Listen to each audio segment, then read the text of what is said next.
நான் வந்து மிக்சராக பண்ணேன், அட்வென்ச்சரஸ் இதுவாக மிக்சராக பண்ணேன். ஸோ ஒரு நாள் உங்களுக்கு ஜிப் லைனிங் இருக்கும், ஒரு நாள் மவுண்டைன் பைக்கிங் இருக்கும்.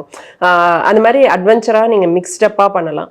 நான் அதில் போயிட்டு மவுண்டைன் பைக்கிங்கில் ஃபஸ்ட்டே விழுந்து மூக்குக்கு எல்லாம் வாரிடுச்சு, அந்த மாதிரி ஆயிடுச்சு. பட் தென் அது பண்ணும்போது ஒரு என்ன சொல்கிறது, நான் வந்து ஒரு ஹைக்கிங் பண்ணி போயிட்டுருக்கேன், ஃபுல் எலிவேஷன். அண்ட் அங்கே வந்துட்டு உங்களுக்கு ஆல்டிடியூட் டிஃப்ரென்ஸ் இருக்கும்னு எனக்கு ஃபஸ்ட்டு தெரியல. எனக்கு போயிட்டு ஒரே ஒரு படி ஏறினோடனே பயங்கரமாக ப்ரீதிங் ஆகுது. என்னடா நமக்குலாம் வயசாயிடுச்சா அப்படின்னு ஒரு பயம் வந்துடுச்சு. அப்புறமா தான் அவங்க வந்து ஒரு டீ கொடுப்பாங்க. அந்த டீ வந்துட்டு குடிச்சா வந்து உங்களுக்கு இந்த ப்ரீதிங் இஷ்யூ கொஞ்சம் இருக்காதுன்னு அவங்க நம்புறாங்க. அது உண்மையானலாம் தெரியாது. ஆனால் அந்த டீயோட லீஃப் என்னன்னு பார்த்தீங்கன்னா கொக்கைன் லீஃப். அதுல இருந்து தான் கொக்கைன் ப்ரொடியூஸ் பண்ணுவாங்க. பட் நார்மலா லீஃப் சாப்பிட்டாலாம் உங்களுக்கு அந்த எஃபெக்ட் இருக்காது.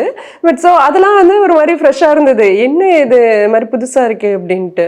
ஸோ அந்த ஆல்டிடியூட் டிஃப்ரென்ஸ்னாலே உங்களுக்கு ப்ரீதிங் வந்துட்டு அட்ஜஸ்ட் ஆகிறதுக்கு டைம் ஆகும். எனக்கு அது தெரியல, நாங்கள் போயிட்டு தான் தெரிஞ்சுக்கிட்டேன்.